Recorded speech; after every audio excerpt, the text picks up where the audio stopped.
नमस्कार, मी Shyamal Sable, MC news Jalna बातमीपत्रात आपलं सर्वांचं स्वागत। या बातमीपत्राचे प्रायोजक आहेत संजीवनी मल्टी स्पेशालिटी हॉस्पिटल, आपल्या आरोग्याची संजीवनी, the skill to heal, the speed to care. नागरेज मसाले, अस्सल मराठमोळी गावरान चवीसाठी नागरेज मसाले आपल्या जवळच्या किराणा दुकानात उपलब्ध। आता बातम्या सविस्तर। जालना जिल्हा सक्रिय क्षयरुग्ण शोध मोहीम येत्या 10 ते 22 मार्च 2025 या कालावधीत राबविण्यात येणार आहे। सक्रिय क्षयरुग्ण शोध मोहिमेबाबत डॉक्टर जी.एम. कुडलीकर, जिल्हा क्षयरोग अधिकारी यांनी माहिती दिली आहे। जिल्ह्यात सक्रिय क्षयरुग्ण शोध मोहीम येत्या 10 ते 22 मार्च 2025 या कालावधीत राबवण्यात येणार आहे। या मोहिमेअंतर्गत जालना जिल्ह्यातील अतिजोखमीच्या भागात लोकसंख्येचे सर्वेक्षण, प्रत्यक्ष घरोघरी जाऊन घरामधील सर्व सदस्यांची क्षयरोग आजाराबाबतची तपासणी आशा आणि पुरुष स्वयंसेवक यांच्याद्वारे करण्यात येणार आहे। जिल्ह्याच्या कार्यक्षेत्रातील ग्रामीण आणि शहरी भागातील अतिजोखमीच्या घरांचे सर्वेक्षण करण्यात येणार असून ग्रामीण आणि शहरी भागासाठी एकूण 121 पथकांची निर्मिती करण्यात आली असून या पथकात 242 आशा आणि पुरुष स्वयंसेवक यांच्याद्वारे सर्वेक्षण करण्यात येणार असून या मोहिमेचे 24 पर्यवेक्षकांद्वारे पर्यवेक्षण करण्यात येणार असून मोहिमेचे तालुका आरोग्य अधिकारी आणि वैद्यकीय अधिकारी हे सनियंत्रण करणार आहे। सर्वेक्षणासाठी जालना जिल्ह्यातील एकूण 2,42,332 लोकसंख्या सर्वेक्षणासाठी घेण्यात आली आहे। या मोहिमेदरम्यान आशा पुरुष स्वयंसेवक घरोघरी जाऊन ज्या व्यक्तींना 2 आठवड्यापेक्षा अधिक कालावधीचा खोकला, 2 आठवड्यापासून येणारा ताप, वजनात घट, भूक न लागणे, मानेवर आणि इतरत्र गाठी येणे इत्यादी लक्षणे असतील अशा व्यक्तींची तपासणी करण्यात येणार असून लक्षणे आढळून आल्यास त्या व्यक्तीला तात्काळ भुंकी नमुने, क्षकिरण, नॉट तपासणी करून तपासणीमध्ये क्षयरोग आढळून आल्यास रुग्णाला क्षयरोगावरील औषधोपचार सुरू करण्यात येणार आहे। तरी घरोघरी येणाऱ्या आरोग्य कर्मचारी, आशा स्वयंसेविका यांना नागरिकांनी सहकार्य करावे असे आवाहन डॉक्टर जी.एम. कुडलीकर, जिल्हा क्षयरोग अधिकारी जालना यांनी केलं आहे। राष्ट्रीय क्षयरोग दूरीकरण कार्यक्रम ह्या अंतर्गत जालना जिल्ह्यामध्ये सक्रिय क्षयरुग्ण शोध मोहीम, त्याला इंग्लिशमध्ये आपण ॲक्टिव्ह केस फाइंडिंग ट्युबरक्युलोसिस असं म्हणतो, ह्या अंतर्गत आपण जिल्ह्यामध्ये अतिजोखीमग्रस्त जे लोकसंख्या आहे त्या लोकसंख्येमध्ये आपण संशयित क्षयरुग्ण शोधून त्यांची निदान करून त्यांना तात्काळ उपचाराखाली आणून औषधोपचार सुरू करणार आहोत।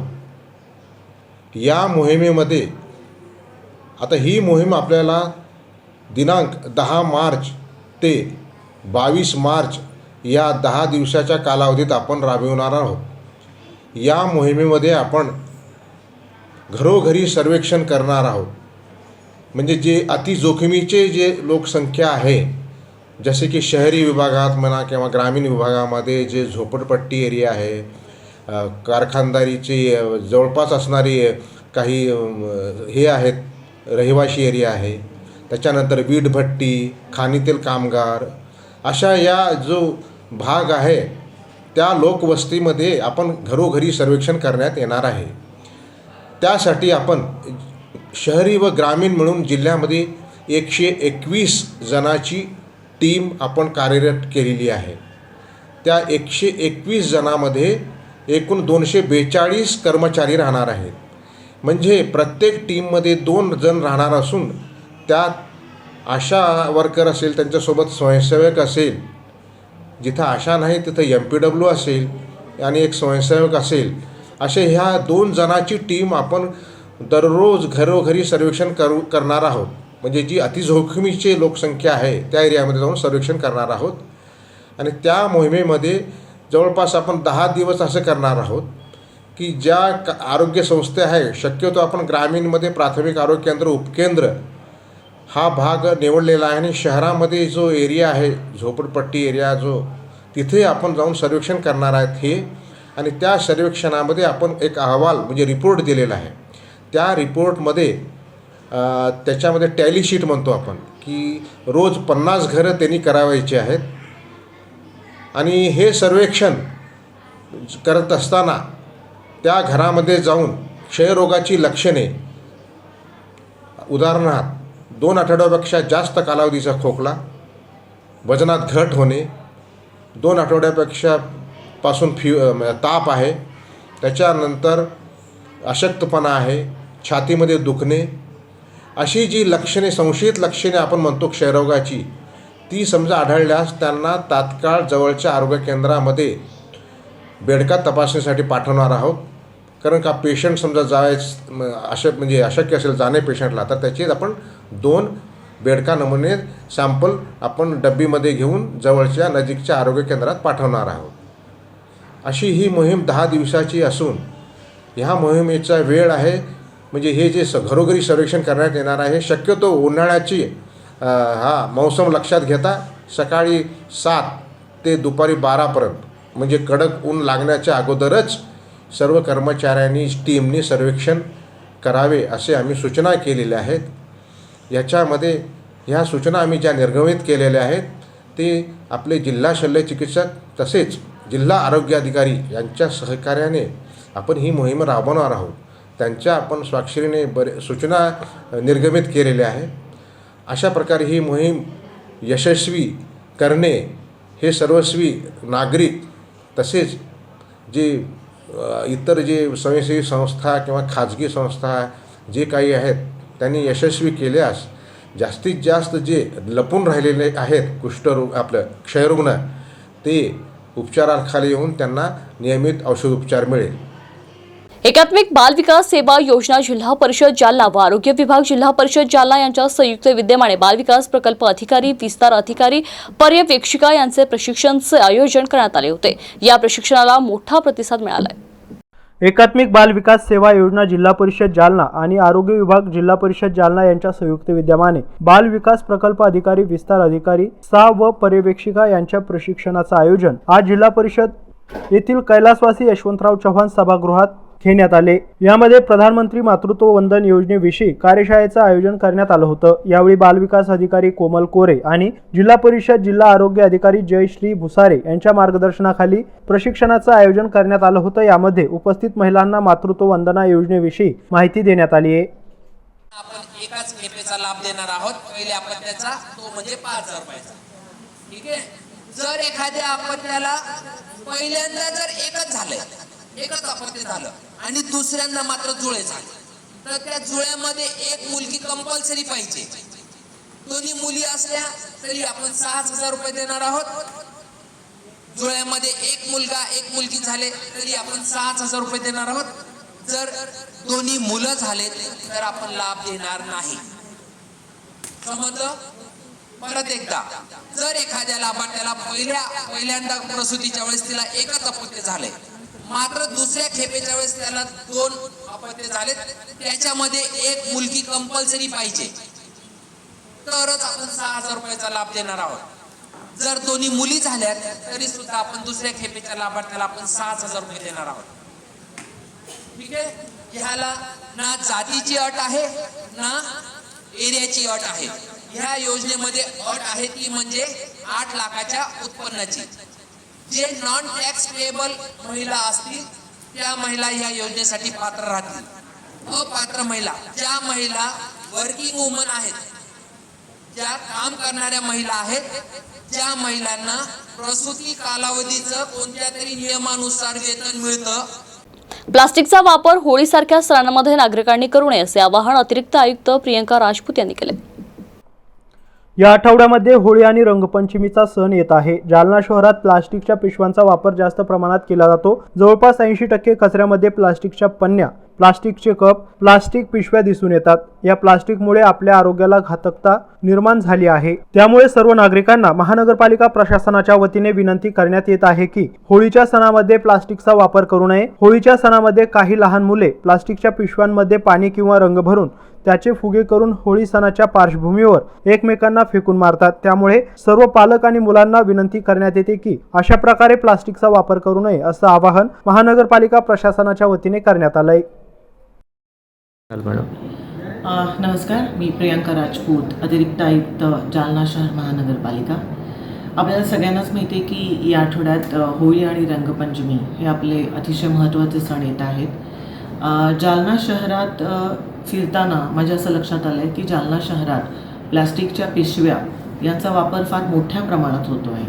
म्हणजे बऱ्याच ठिकाणी आपल्याकडे जो कचरा जमा होतो त्या कचऱ्यामध्ये प्लास्टिक आहेच, पण काही ठिकाणी दुर्दैवाने कचरा जाळलाही जातो आणि त्यामध्ये जाळल्यानंतरही बरंचसं प्लॅस्टिकचे ग्लास, प्लॅस्टिकच्या पिशव्या ह्या बऱ्याच प्रमाणात आढळल्यात. जवळजवळ 80% कचरा हा आपला प्लॅस्टिकचाच मिळालेला आहे आणि ह्या प्लास्टिकमुळे आपल्या आरोग्याला घातकता निर्माण झालेली आहे. त्यामुळे माझी सर्वांना अशी विनंती आहे की होळीच्या पर्वातसुद्धा आपण प्लॅस्टिकचा वापर कमी करावा किंवा करूच नाही. म्हणजे मागच्या वेळी जसं मी म्हणाले त्याप्रमाणे छोट्या छोट्या प्लॅस्टिकच्या पिशव्यांमध्ये पाणी भरून त्याचे फुगे करून मुलांकडनं होळीचा सण साजरा केला जातो. तर सर्व पालकांना आणि मुलांनाही अशी विनंती आहे की अशा प्रकारे प्लॅस्टिकचा वापर करू नये. तुम्ही पाणी छोट्या छोट्या बंदुका असतात त्यातून मारू शकता किंवा डायरेक्ट पाणी वापरू शकता, म्हणजे मगमध्ये वगैरे घेऊन किंवा एखाद्या बाटलीत पाणी घेऊन ते पाणी ओतू शकता एकमेकांवर आणि अशा प्रकारे तुम्ही सण साजरा करू शकता. पण प्लॅस्टिकचा वापर होळीसारख्या एका चांगल्या सणामध्ये करू नये अशी सर्वांना विनंती आहे. आणि विनंती तर आहेच, पण आपण आज हे पण सांगायचं आहे की आपल्या शहरात जेवढं प्लास्टिक आहे त्याच्या निर्मूलनासाठी आता महानगरपालिकेने विडा उचललेला आहे आणि आपण सर्वांना विनंती करतो की प्लास्टिक वापरू नका, पण तरीसुद्धा काही लोक प्लास्टिक वापरत आहेत. म्हणून नाईलाजाने आपण काही दंडात्मक तरतुदी केलेल्या आहेत आणि त्याचा दंडाचा जो वापर आहे तो आम्ही आजपासूनच सुरुवात करणार आहोत. सगळ्यांना सांगण्यात येतं आहे की जालना शहर महापालिकेच्या हद्दीत सार्वजनिक ठिकाणी रस्त्यांवर जर घाण केली, कचरा टाकला तर 150 रुपये दंड केला जाईल. सार्वजनिक ठिकाणी थुंकलं तर 100 रुपये. उघड्यावर लघवी किंवा लघुशंका करणे त्याच्यासाठी 100 रुपये. उघड्यावर शौच करणे 500 रुपये दंड. कचरा जाळणे हे अतिशय महत्त्वाचं आहे. कचरा जाळल्यावर 5,000 रुपये दंड आकारण्यात येणार आहे, सर्वांनी नोंद घ्यावी. Single use plastic, thermocol, bag, वस्तू इत्यादींचा वापर, वाहतूक, साठा आणि उत्पादन केल्यास प्रथम वेळेस 500 रुपये, दुसऱ्या वेळेस 10,000 रुपये, प्रथम वेळेस 5,000 रुपये, दुसऱ्या वेळेस 10,000 रुपये, तिसऱ्या वेळेस 25,000 रुपये आणि 3 महिन्याचा कारावास असा दंड आणि शिक्षा केली जाईल. घराघरातून ओला आणि सुका कचरा वेगवेगळ्या कुंड्यात नाही दिले तर 50 रुपये असा दंड असेल. जैववैद्यकीय बायोमेडिकल वेस्ट जर त्याची योग्य विल्हेवाट नाही लावली किंवा एखादा दवाखाना हॉस्पिटलच्या बाहेर किंवा आसपास जर असा बायोमेडिकल वेस्ट आढळला तर 5,000 रुपये दंड करण्यात येईल. उघड्यावर मांस विक्री करणे याला 1,000 रुपये दंड करण्यात येईल. अवैधरित्या जनावरांच्या कत्तली केल्या तर 1,000 रुपये दंड आहे. मोठ्या प्रमाणावर घनकचरा निर्माण होणाऱ्या संस्था, शाळा, महाविद्यालय, हॉस्पिटल, हॉटेल, गोठे इत्यादी मार्फत घनकचऱ्याची विल्हेवाट जर लावण्यात आली नाही तर 500 रुपये दंड आहे. आणि सार्वजनिक ठिकाणी पाणी सोडून उपद्रव केला तर 500 रुपये दंड आहे. तर सर्वांना परत एकदा विनंती आहे की आपण कृपया करून मी आता जे काही तुम्हाला सांगितलं त्या 12 प्रकारचे कचरा किंवा घाण, प्लास्टिक वापर इत्यादी गोष्टी करू नयेत. केल्यास आणि आढळल्यास महापालिकेतर्फे तुम्हाला दंड करण्यात येईल. पुन्हा एकदा होळीच्या सर्वांना खूप खूप शुभेच्छा आणि प्लास्टिकचा वापर टाळा. जालना जिल्ह्यात 40 लाडक्या बहिणींनी लाडकी बहीण योजनेचा लाभ नाकारलाय. 5 लाखांहून अधिक महिलांना सध्या जालना जिल्ह्यात योजनेचा लाभ मिळतोय, तर पात्र नसलेल्या लाडक्या बहिणींनी स्वतःहून लाभ सोडावा असं आवाहन महिला व बालविकास अधिकारी कोमल कोरे यांनी केले. जालना जिल्ह्यात 40 लाडक्या बहिणींनी लाडकी बहीण योजनेचा लाभ नाकारला आहे. जिल्ह्यात 5 लाखांपेक्षा जास्त महिला लाडकी बहीण योजनेचा लाभ घेत आहेत. योजनेसाठी पात्र नसताना योजनेकरिता चुकून अर्ज केलेल्या जवळपास 40 महिलांनी लाडकी बहीण योजनेचा लाभ नको म्हणून जिल्हा प्रशासनाकडे अर्ज केले होते. यानंतर जिल्हा प्रशासनाने जिल्ह्यातील 40 महिलांचा लाभ बंद केलाय, अशी माहिती जालना जिल्हा महिला व बाल विकास अधिकारी कोमल कोरे यांनी दिली आहे. दरम्यान पात्र नसताना देखील ज्या महिलांकडून योजनेसाठी चुकून अर्ज केला गेला अशा महिलांनी जिल्हाधिकारी कार्यालयात अर्ज करून मिळणारा लाभ थांबवावा असं आवाहन कोमल कोरे यांनी केलंय. आपल्या जालना जिल्ह्यामध्ये एकूण सुमारे 5 लाखापेक्षा जास्त लाडक्या बहिणींना दर महिन्याला लाभ दिला जातो आणि ज्या महिलांना या योजनेचा लाभ नाही पाहिजे किंवा ज्यांच्याकडून चुकून फॉर्म भरल्या गेलं त्या पात्र नसताना सुद्धा, तर अशा जवळपास आपल्याकडे 36 ते 40 महिलांनी अर्ज केलेले आहे ज्यांचा आपण लाभ बंद केलेला आहे. तर माझं सगळ्यांना या माध्यमातून असं आव्हान राहील की जर आपण पात्र नसताना आणि आपल्याकडनं चुकून फॉर्म भरला गेला असेल तर आपण जिल्हाधिकाऱ्यालयामध्ये येऊन अर्ज करून किंवा ऑनलाईन पोर्टलवर सुद्धा आपण आपलं ॲप्लिकेशन करून आपला फॉर्म रद्द करू शकता. धन्यवाद. अर्थसंकल्पीय अधिवेशनात शेतकऱ्यांना कर्जमाफी करावी अशी मागणी जालना स्वाभिमानी शेतकरी संघटनेनं केली आहे. अर्थसंकल्पीय अधिवेशनात शेतकऱ्यांना कर्जमाफी करावी अशी मागणी स्वाभिमानी शेतकरी संघटनेच्या वतीने करण्यात आली आहे. महायुती सरकारने विधानसभा निवडणुकीच्या आधी शेतकऱ्यांना शेतकरी कर्जमाफीचं आश्वासन दिलं होतं. त्या आश्वासनापूर्तीचा आज दिवस आहे, कारण आजपासून राज्याचं अर्थसंकल्पीय अधिवेशन सुरू होतंय. यामध्ये सरकारने शेतकऱ्यांना वाऱ्यावर सोडू नये, शेतकऱ्यांना सरसकट कर्जमाफी द्यावी अशी मागणी स्वाभिमानी शेतकरी संघटनेच्या वतीने करण्यात आली आहे.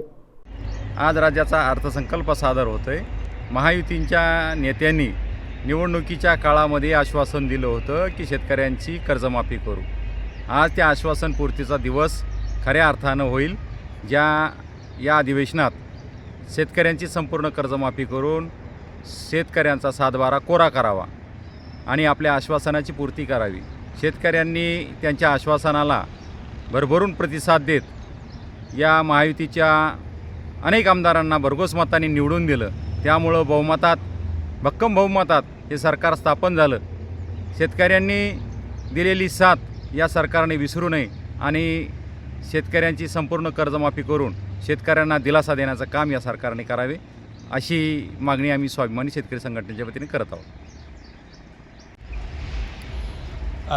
आम्ही एक आता शेतकरी म्हणून आमची अडचण तुम्हाला सरकारला सांगणं हे जसं सरकार आम्हाला काय म्हणे, आमचं सरकार आल्यानंतर आम्ही काय करू, तुम्हाला काय देऊ काय नाही, पण आमचं हे 7/12 कोरा करा, जसं आम्हाला त्याची गरज आहे. जसं तुम्ही म्हणले ना आम्ही 7/12 कोरा करू, आमचं 7/12 कोरा करा. आमचं जसं पाटाचं पाणी हे याला जसं थोडं खर्च करा, कुठं पन्नी बशीन चालू आहे कुठं नाही, जसं पाणी गैरवापर होतो ना त्याचा, तर असं आमचं शेतकऱ्याचं काम करा तुम्ही. दादा तर म्हणले आम्ही पूर्ण तुमचं कर्ज माफ करू. मग दादा म्हणतात का आता म्हणा ना, जसं आम्ही तुमचं काम केलं तुम्ही आमचं काम करावं शेतकऱ्याचं, असं आमचं हे आहे. जसं चौकट सरकार तुमचं दिलं ना जनतेने तुम्हाला, मग तुम्ही त्याला धोका कम देता, आमचंही तुम्ही काम करा ना, अशी आम्हाला कळकळीची विनंती आहे तुम्हाला. जसं तुम्ही बोलता एक करता एक असं करू नका. आमचं 7/12 कोरा केला तर आम्हाला बरं होईल, जसं असं आमची नम्र विनंती आहे शेतकरी संघटनाची. जालन्यात खवल्या मांजरीची तस्करी करणाऱ्या आरोपींना 2 दिवसाची वनकोठडी मिळाली आहे. 2 दिवसांपूर्वी मांजर तस्करी करणाऱ्यांच्या वन विभागाने मुसका आवळल्या होत्या. या प्रकरणी अजून 3 आरोपी फरार असून त्यांचा शोध सुरू आहे. जालन्यात खवले मांजराची तस्करी करणाऱ्या 6 आरोपींना वन विभागाने अटक केली असून त्यांना न्यायालयाने 2 दिवसाची वनकोठडी सुनावली आहे. या प्रकरणी अद्याप 3 आरोपी फरार असून त्यांचा शोध पोलीस घेत आहेत. 2 दिवसांपूर्वी वन विभागाच्या अधिकाऱ्यांनी व्यापारी होत सापळा रचून जालन्यातील मंठा चौफुली परिसरात कारवाई केली होती. या कारवाईमध्ये 3 वाहनांसह 6 आरोपींना पोलिसांनी अटक केली होती. या आरोपींना न्यायालयाने 2 दिवसाची वनकोठडी सुनावली असून दरम्यान या खवल्या मांजराचा वापर कशासाठी करायचा होता याची माहिती अद्यापपर्यंत समोर आली नाही. घनसावंगी तालुक्यातील सरपंचांच्या वतीने जिल्हा परिषद कार्यालयात हे ग्रामपंचायत इमारत बांधकामाची प्रशासकीय मान्यता सरपंच व ग्रामसेवक यांच्याकडे देण्यात यावी या मागणीसाठी आंदोलन करण्यात आले.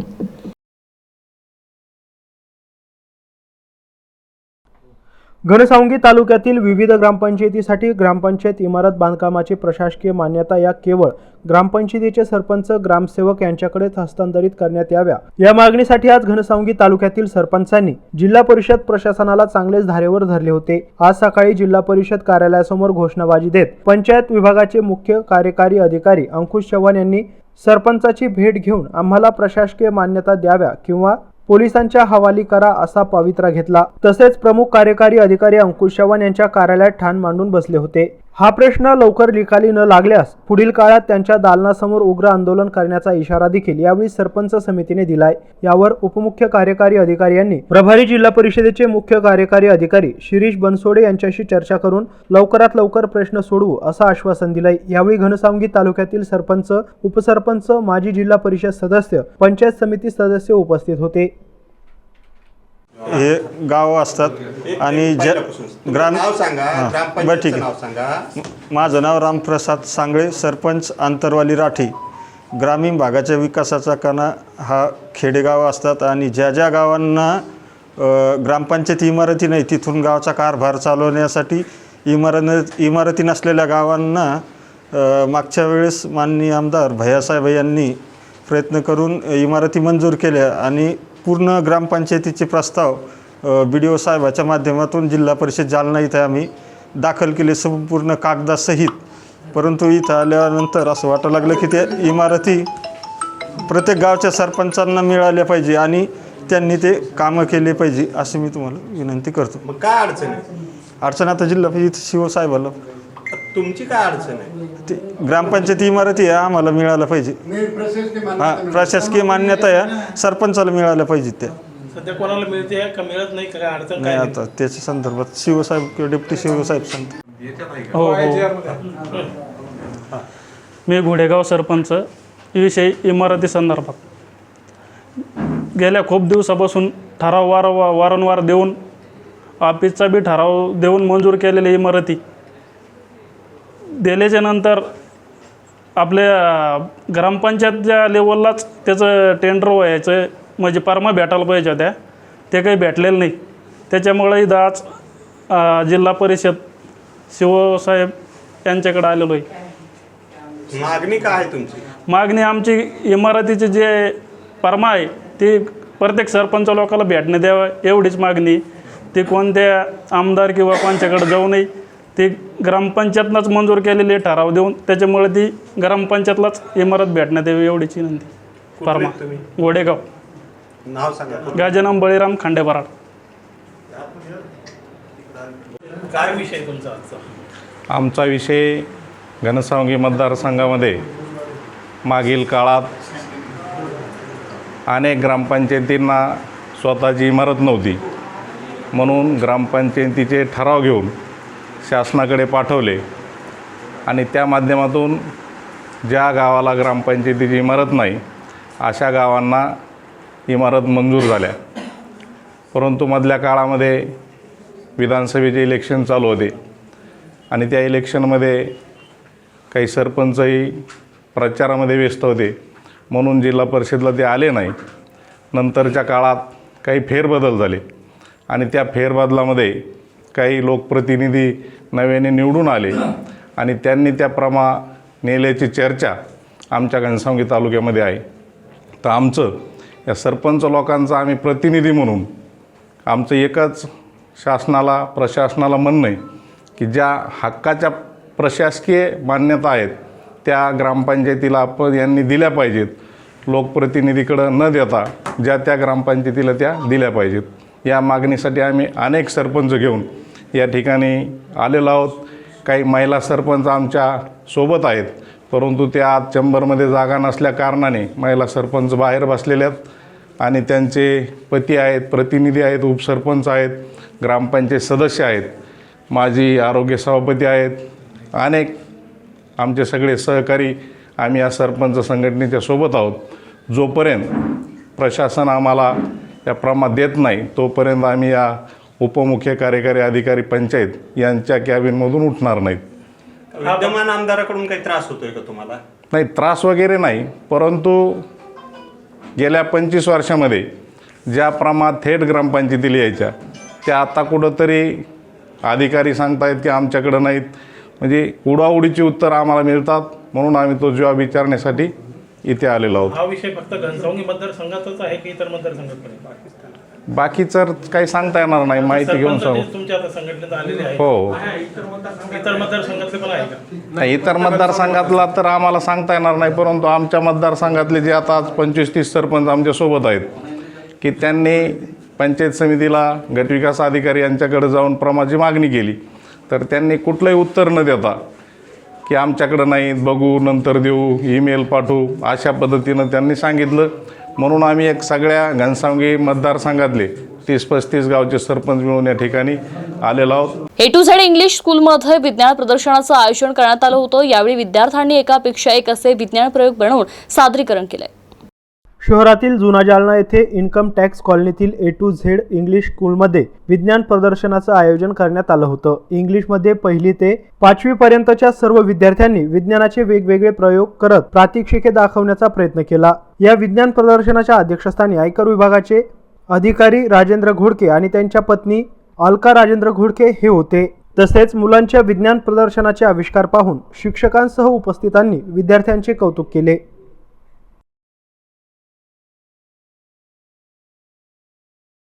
महानगरपालिका प्रशासनाच्या वतीने आज जालना शहरात 2 ठिकाणी कारवाई करीत अतिक्रमण काढून घेण्यात आलंय. महानगरपालिका स्वच्छता विभागानं ही कारवाई केली आहे.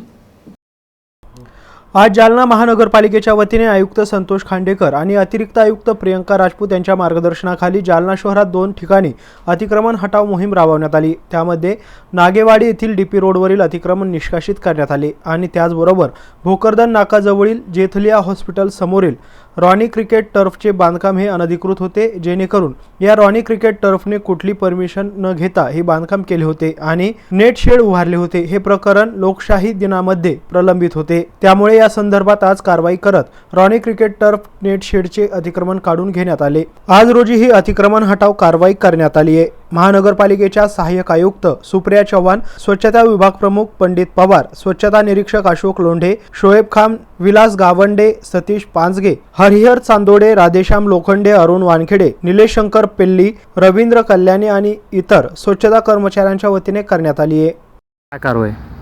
आज जालना महानगरपालिकेच्या वतीने माननीय आयुक्त आणि माननीय अतिरिक्त आयुक्त यांच्या मार्गदर्शनाखाली 2 ठिकाणी अतिक्रमण हटाव कारवाई करण्यात आलेली आहे. त्यापैकी पहिल्या ठिकाणी नागेवाडी येथे DP रोडवरील अतिक्रमण हटवण्यात आलेलं आहे आणि दुसरं ठिकाण जे आहे ते जेथलिया हॉस्पिटल समोर रॉनीज क्रिकेट टर्फ होतं. त्याचं बांधकाम हे अनधिकृत आणि परमिशन न घेता झालेलं होतं आणि सदर प्रकरण हे लोकशाही दिनामध्ये प्रलंबित होतं.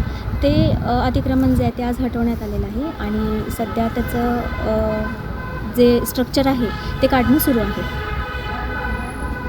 याबरोबर जालना बातमीपत्र ते संपलंय. पाहत राहा MC न्यूज. नमस्कार.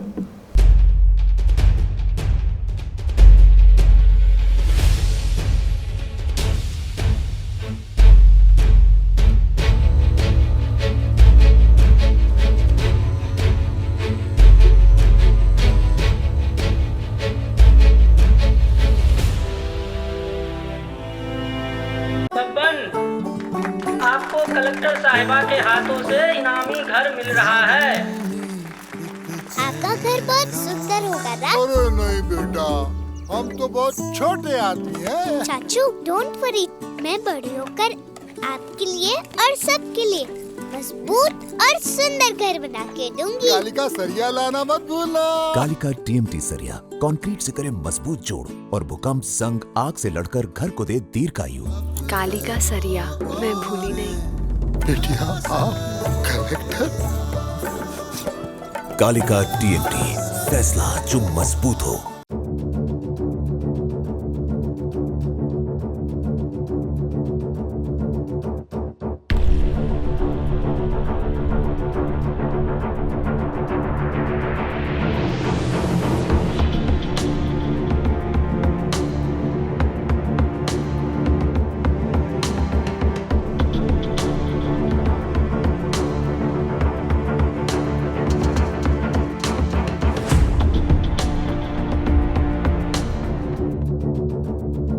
जालना शहर महानगरपालिका जालना शहर महानगरपालिका हद्दीतील सर्व मालमत्ता कराच्या थकबाकीवर 1 जानेवारी 2025 पासून 2% शास्ती आकारण्यात येत आहे. तरी सर्व थकबाकीदारांनी त्यांच्याकडे बाकी असलेल्या कराचा भरणा करावा, नसता जप्तीची कारवाई करण्यात येईल, असे आवाहन जालना शहर महानगरपालिकेचे आयुक्त श्री संतोष खांडेकर यांनी केले आहे.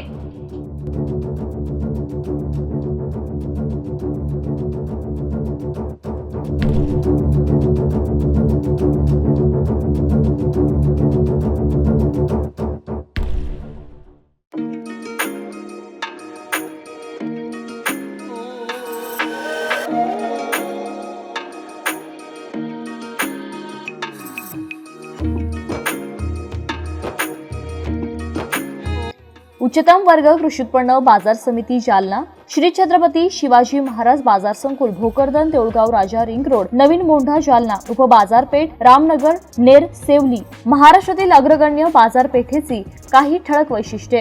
गरजवंत शेतकऱ्यांच्या मुलांकरता शहरामध्ये शिक्षण घेता यावे म्हणून बाजार आवारामध्ये मोफत वसतिगृहाची सुरुवात. बाजार आवारात शेतकरी व इतर बाजार घटकांकरिता नाममात्र दरामध्ये आरओ फिल्टरचे पिण्याचे पाणी. बाजार संकुलात भुसार, गुळ, फळे व भाजीपाला, मोसंबी तसेच होलसेल किराणा, सीड्स मार्केट व शेतपूरक सर्व व्यवसाय एकाच बाजार आवारामध्ये एकत्रितपणे सुरू. शेतकऱ्यांनी शेतमाल विक्री केल्यानंतर 24 तासांच्या आत पेमेंट शेतकऱ्यांना अदा करण्यात येते. सर्व शेतमालाचे वजन इलेक्ट्रॉनिक वजन काट्याद्वारेच. उपबाजारपेठ सेवली येथे दैनंदिन बाजारपेठ सुरू करून शेतकऱ्यांच्या वाहन खर्चामध्ये बचत. रेशीम उत्पादक शेतकऱ्यांसाठी रेशीम कोष मार्केटची यशस्वी सुरुवात. शेतमाल तारण कर्ज योजनेद्वारे शेतकऱ्यांना दिलासा. 24 तास इलेक्ट्रॉनिक्स भुईकाट्याची व्यवस्था. शेतकऱ्यांसाठी आवाहन. शेतकऱ्यांनी आपला शेतीमाल बाजार आवारात विक्री करता आणताना ओलावा, काडी, कचरा विरहित आणावा, ज्यामुळे आपल्या शेतमालास योग्य व जास्तीचा बाजारभाव मिळेल. शेतकऱ्यांनी आपल्या शेतीमाल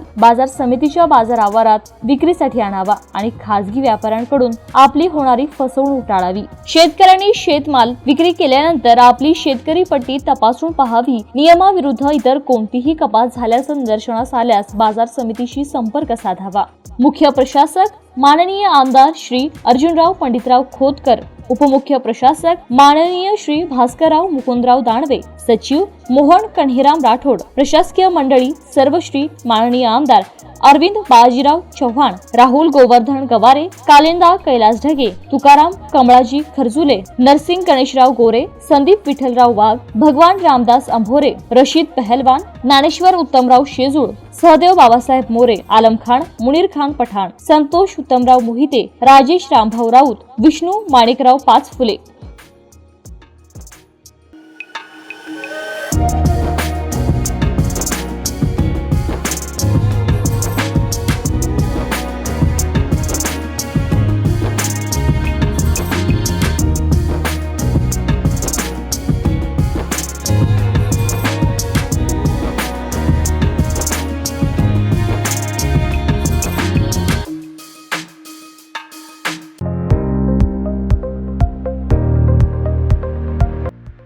सहलीला जायचंय मग देशात किंवा परदेशात जाण्यासाठी चिंता कसली करताय? विना वर्ल्डचे जालना पार्टनर ट्रिप मेकर्स आपल्या सोबत आहेत ना, तेही संपूर्ण टूर पॅकेज सह. ट्रिप मेकर्स करत आहे जाण्या येण्यापासून तर राहण्याची व टूरची सर्व व्यवस्था. आमच्याकडे उपलब्ध सुविधा group tours, ladies special, senior special, honeymoon special tours, Dubai, Bali, Europe, Singapore, Sri Lanka, Nepal, Malaysia, देशात किंवा परदेशात कुठेही जा. आमच्याकडे विमान ticket, hotel booking, cab booking, passport, visa, cruise booking, Ramoji film city, Imagica, snow world, water park, Tirupati, Prayagraj, Kashi booking सह सर्व सुविधा एका छताखाली उपलब्ध. आमचा पत्ता Hansraj complex, plot number 10, doctor Kalamkar hospital शेजारी, भोकरदन रोड, जालना. तर आजच ट्रिप मेकर्सला अवश्य भेट द्या. आमचा संपर्क 9404544946 किंवा 9834209128.